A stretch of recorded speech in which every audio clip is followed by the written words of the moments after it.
The Naga people are a conglomeration of several tribes inhabiting the northeastern part of India and northwestern Burma. The tribes have similar cultures and traditions, and form the majority ethnic group in Indian state of Nagaland, with significant presence in Manipur, Arunachal Pradesh and some small population in Assam.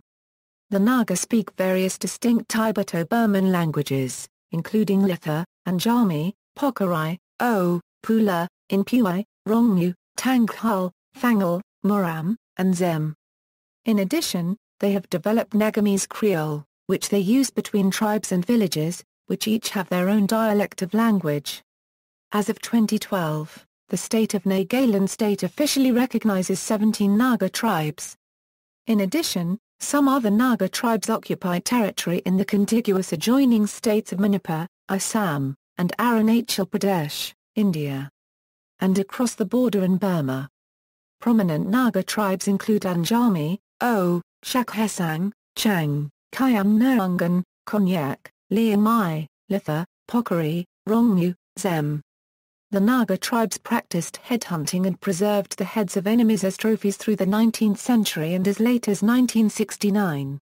Generally, the traditional customs of the Naga, as well as their lifestyle, are very similar to those of the Wa people further to the southeast, and the numerous parallels between the societies and traditions of the Naga and the Wa have been pointed out by anthropologists such as J. P. Mills and J. H. Hutton.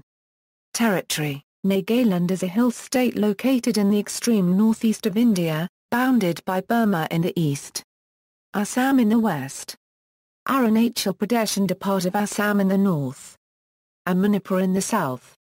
In addition to the state of Nagaland, Naga tribes are found in Assam, Manipur and Arunachal Pradesh and the northwestern hill tracts of Burma, such as the Naga self-administered zone. Languages: Nagaland has more language diversity than any other state in India. Naga people speak over 36 different languages and dialects, mostly unintelligible with each other. Per Grierson's classification system, Naga languages can be grouped into Western, Central and Eastern Naga groups. The Western group includes among others Angami, Chokri, Kisa and Rilma. The Central Naga group includes Lotha and Sangtam, while Eastern group includes Konyak and Chang. In addition, there are Naga Bodo group illustrated by Mikya language, and Kiki group of languages illustrated by Sopfama and Lupa languages. These mostly belong to the Tibeto-Burman language group of the Sino-Tibetan family of languages.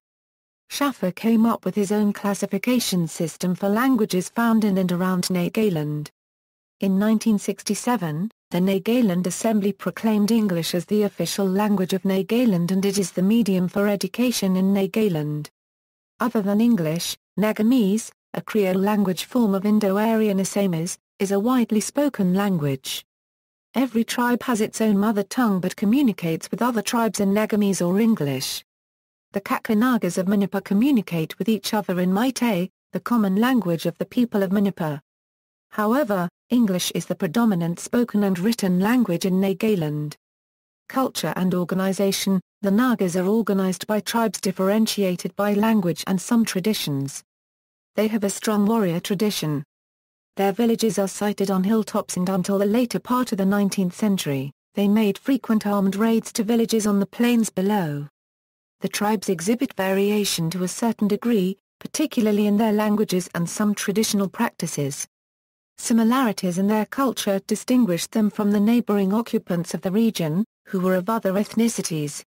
Almost all these Naga tribes have a similar dress code, eating habits, customs, traditional laws, etc. One distinction was their ritual practice of headhunting, once prevalent among tribal warriors in Nagaland and among the Naga tribes in Myanmar. They used to take the heads of enemies to take on their power.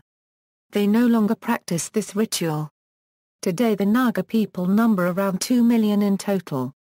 The men's clothing is distinctive. Conical red headgear is decorated with wild boar canine teeth and white-black hornbill feathers.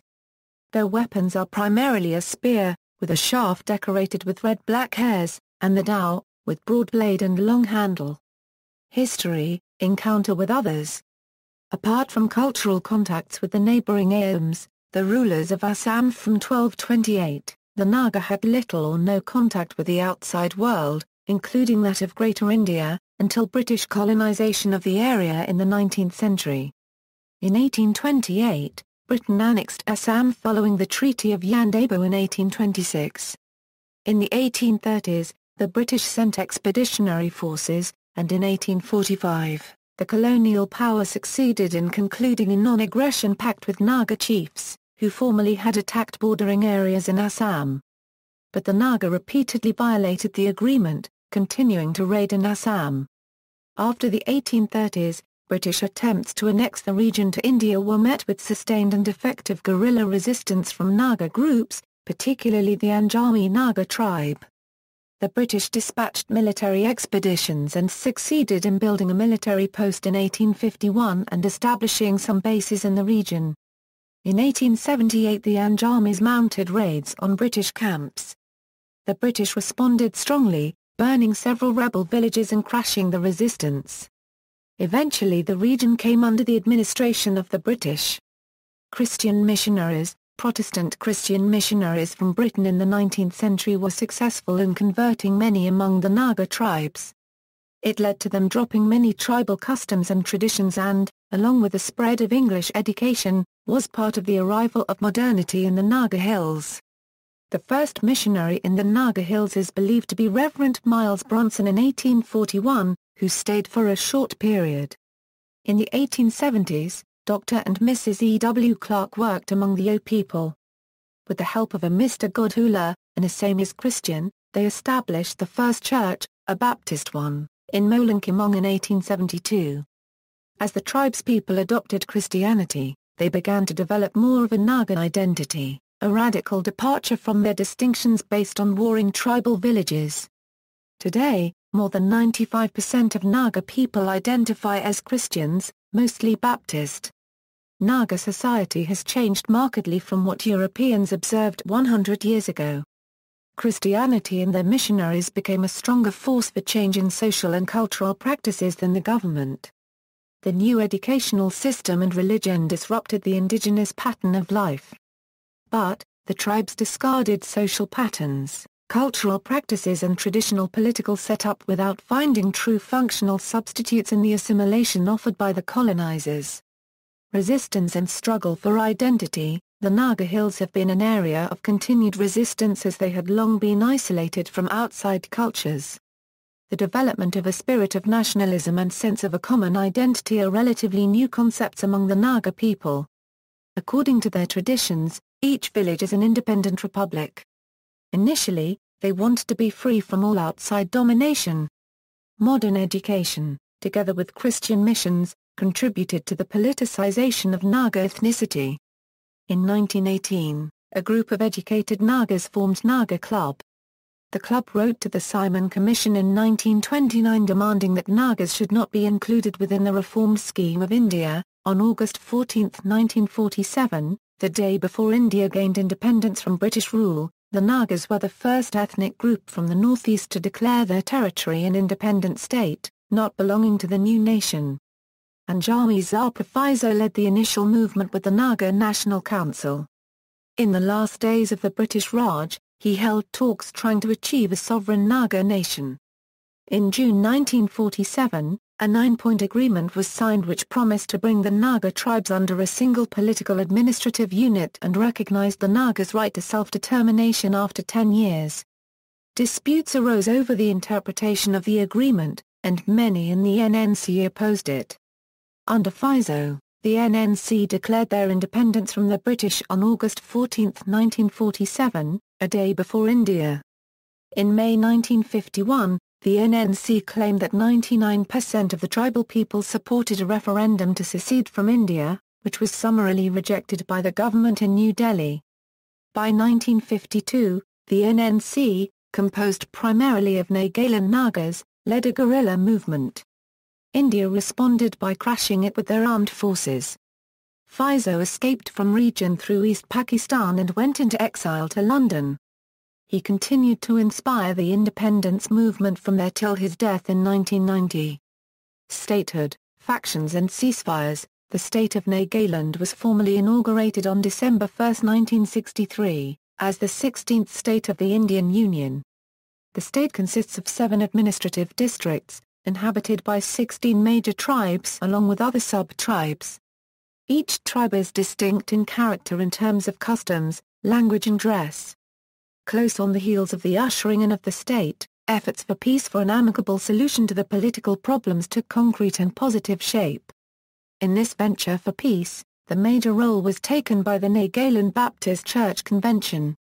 In its third convention held at Woka from January 31 to February 2, 1964, which was said to have been attended by 5,000 representatives from all tribes of Nagaland, the NBCC made a historic resolution welcoming the proposed peace talk, and to request the government to make available the services of Mr. Jayaprakash Narayan, Mr. Shankar Deva, Mr. Bimala Prasad Shalaya and Reverend Michael Scott with the sole object of exploring ways and means for the speedy restoration of peace and normalcy in Nagaland. It was on the basis of this resolution that the historic Peace Mission unregistered trademark was formed with the aforesaid personalities. Mr. Shankar Deva could not join the peace mission because of illness, but the services rendered by Reverend Michael Scott, an Anglican churchman, Mr. Jayaprakash Narayan, a devout Gandhian and a well-known Zavadaya leader, and Mr. B.P. Shalaya, the then Chief Minister of Assam, are well known. Ceasefire Agreement 1964, the relentless endeavour of the peace mission, actively supported by the church leaders headed by Reverend Longrio and the liberal help and patronage of the state government, finally resulted in an agreement for cessation of fire signed by the then Governor Mr. Vishnu Sahai, on behalf of the Government of India and the Peace Mission, while Mr. Zashahwaya, Mr. Bisto Medam and Mr. El Benito had signed on behalf of the NNC underground government.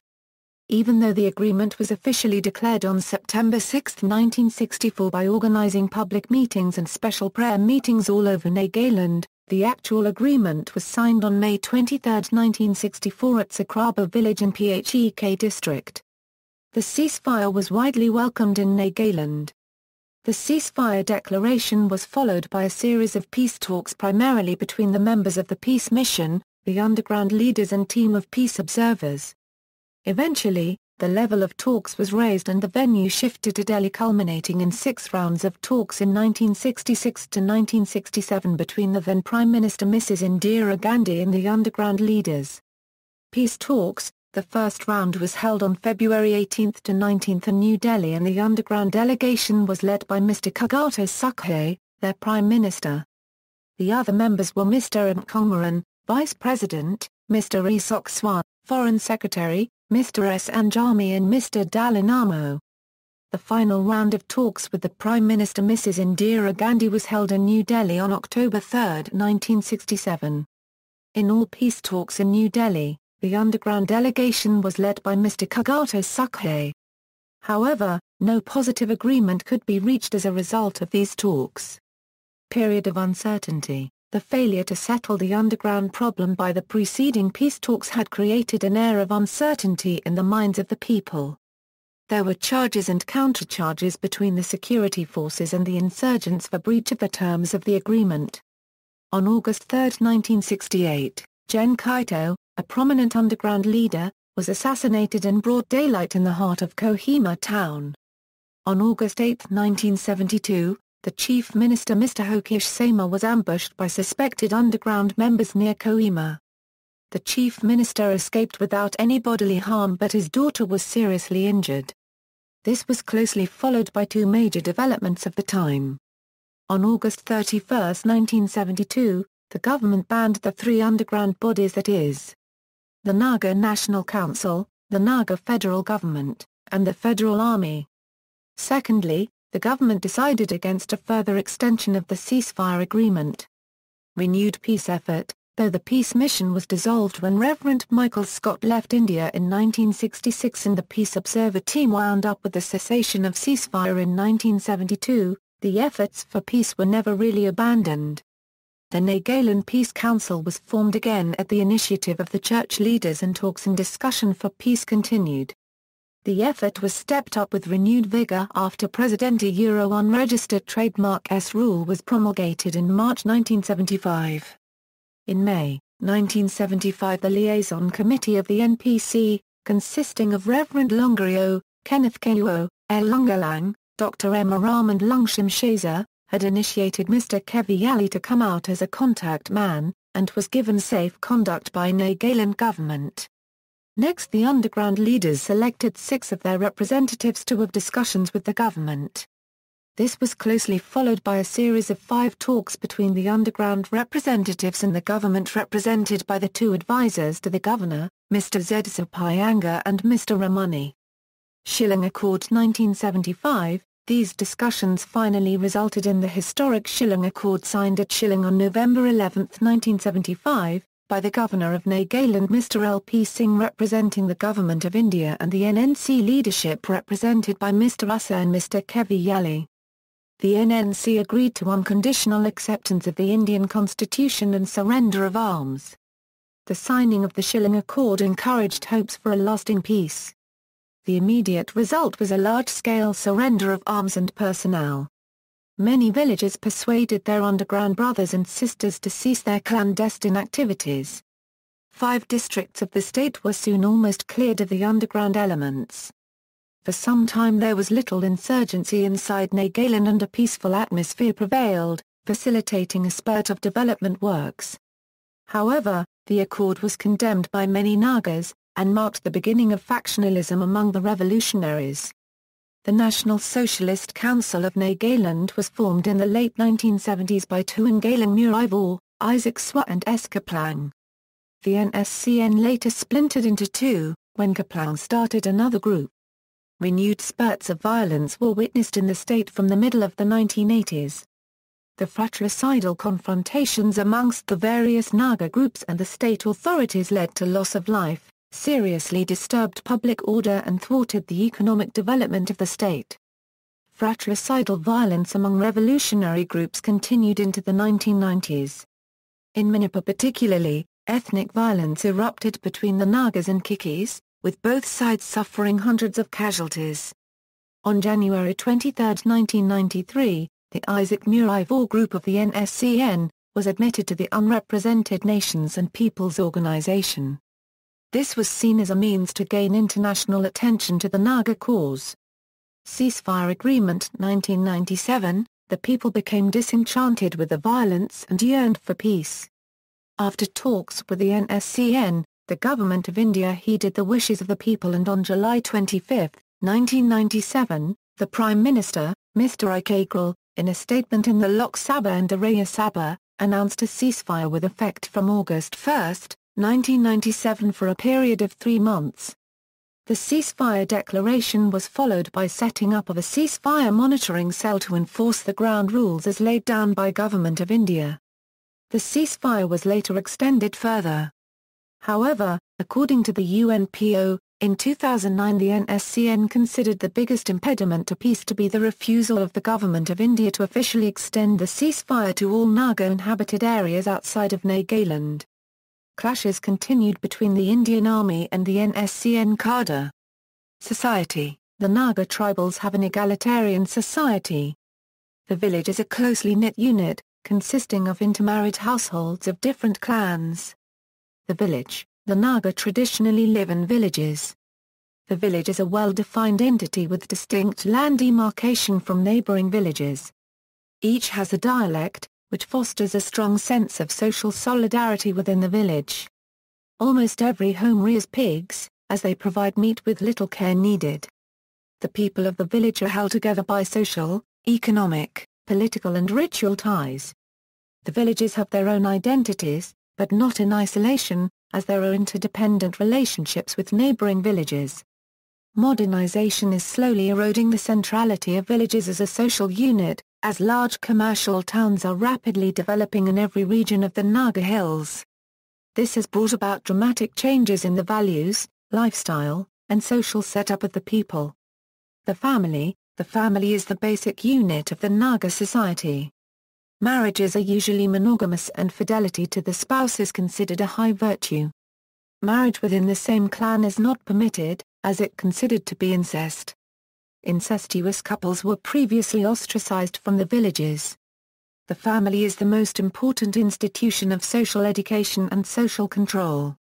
There is deep respect for parents and elders in the Naga society. Material inheritance, such as land and cattle, is passed on to the male offspring, with the eldest son receiving the largest share. Status of women. The patriarchal society with a strong warrior tradition values the birth of boys. A Naga woman is traditionally expected to be obedient and humble. Her roles are complex and varied: wife, mother, childbearer and rearer, food producer and household manager. She supplements the household income by weaving and selling colorful shawls, an activity done exclusively by women. Women are traditionally not included in the decision-making process of the clan or the village. Morung system. The morung, or youth dormitory, used to be an essential part of Naga life. Apart from the family, a person's time living in the morung was the most important part of education and acculturation. The morungs were grand buildings, constructed at the village entrance or in a spot to be effectively guarded. Beginning at puberty, young boys and girls were admitted to their respective gender dormitories. Elders conveyed the Naga culture, customs, and traditions, transmitted from generation to generation through folk music and dance, folk tales and oral tradition, wood carving and weaving, to the young while they lived in the morungs. Announcements of meetings, the death of a villager, warnings of impending dangers, etc., were made from the morungs by the beating of log drums. Since adopting some modern practices, the Naga have abandoned the use of time in morungs for their youths. Headhunting. Europeans were struck by the Naga practice of headhunting. Ursula Graham Bauer described the Naga Hills as the paradise of headhunters. Most villages had a skull house and each man in the village was expected to contribute to the collection. The taking of a head is symbolic of courage, and men who could not were dubbed as women or cows. There is nothing more glorious for a Naga than victory in battle by bringing home the severed head of an enemy. There was no indication of cannibalism among the Naga tribes. Headhunting has been eradicated since conversion to Christianity and the spread of modern education in the region. Transformation and challenges. The continuing changes have challenged Naga society, as traditional relations between elders and the young have been upended, as well as systems of cultural transmission.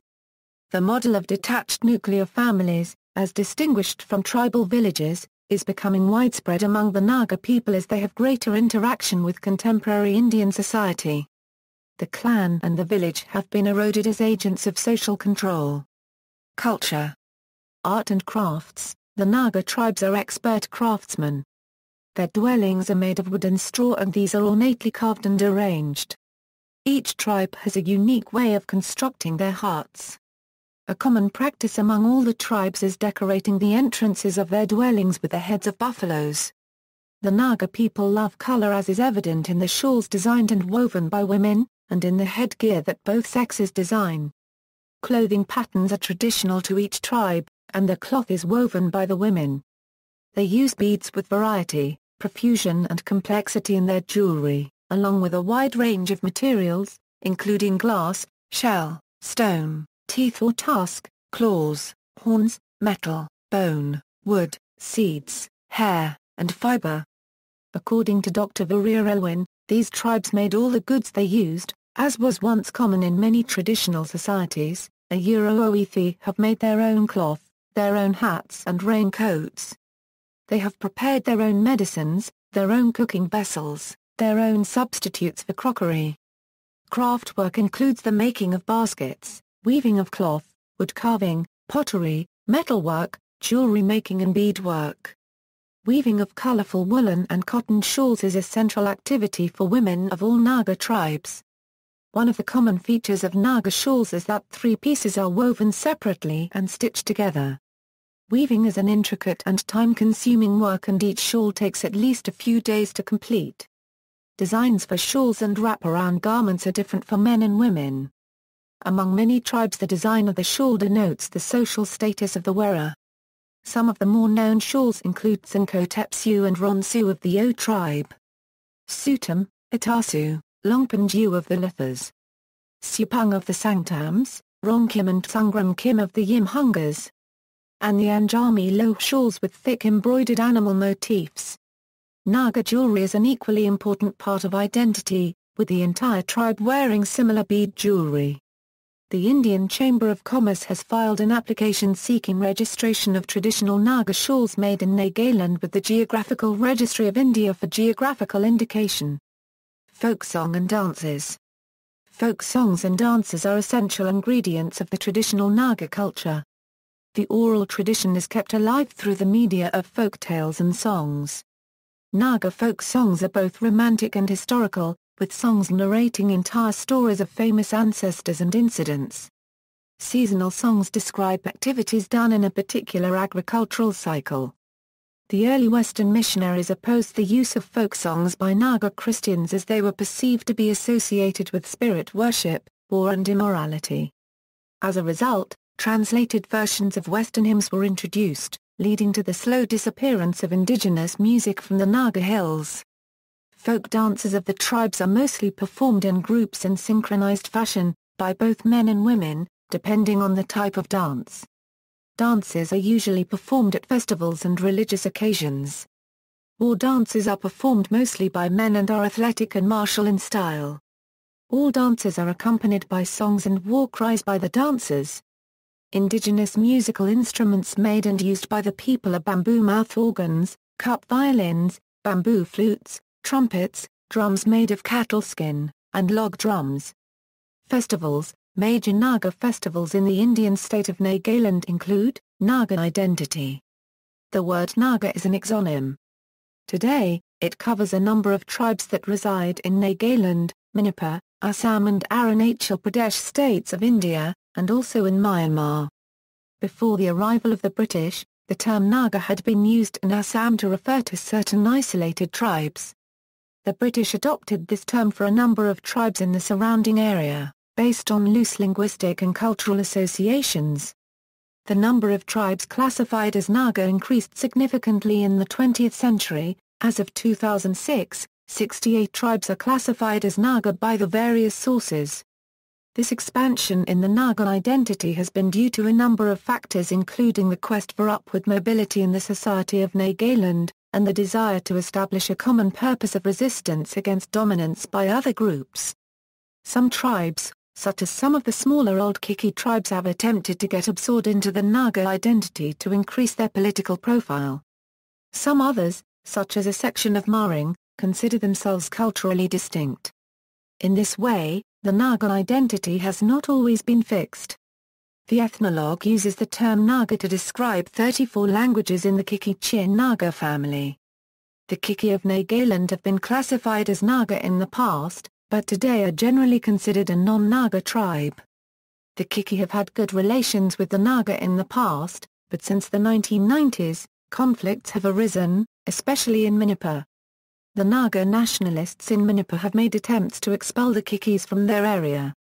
See also, Angami Pochuri, Christoph von Farwan-Quarter-Mendorf, Notes and References. Further reading, Wertstein, Marion. 2014. Naga Textiles, Design, Technique, Meaning and Effect of a Local Craft Tradition in Northeast India. Arnolj, Stuttgart 2014, ISBN 978-89790-419-4, von Stockhausen, Alban. 2014. Imag, Ing the Nagas, The Pictorial Ethnography of Hans Eberhard Kaufmann and Christoph von Farwan-Quarter-Mendorf. Arnolj, Stuttgart 2014, ISBN 978-89790-412-5. Stern, Aglaja and Peter Van Ham. The Hidden World of the Naga, Living Traditions in Northeast India. London, Prestall. Appies, Michael, Thomas Kaiser, Alban von Stockhausen and Marion Wertstein. 2008. Naga Identities, Changing Local Cultures in the Northeast of India. Gent, Snook Publishers. Kans, Richard and Vibha Joshi. 2008. Naga a Forgotten Mountain Region Rediscovered. Basel, Marion. Singh, Wakam Damoda. The Indo-Naga Ceasefire Agreement. Manipur Online. Archived from the original on May 26, 2005. External links. Official site of Nagaland State Government, Naga community website, photos of Nagas in Burma by Goto Asami, photos of Nagas by Pablo Bartholomew, dossier of Nagas, traditional costume of tribal India, bibliography, Naga tribes of Myanmar, photo gallery, interview with Ursula Graham Bauer, How the Nagas Became Christians, Naga People's Social Website Naga People's Social Website, Sinlung, Naga Tribes, Blogcaster Naga Bloggers Community, photos of Nagas from the Var Paragraph Lakakunda Museum Zurich, article Textile and Bead Art of Nagaland.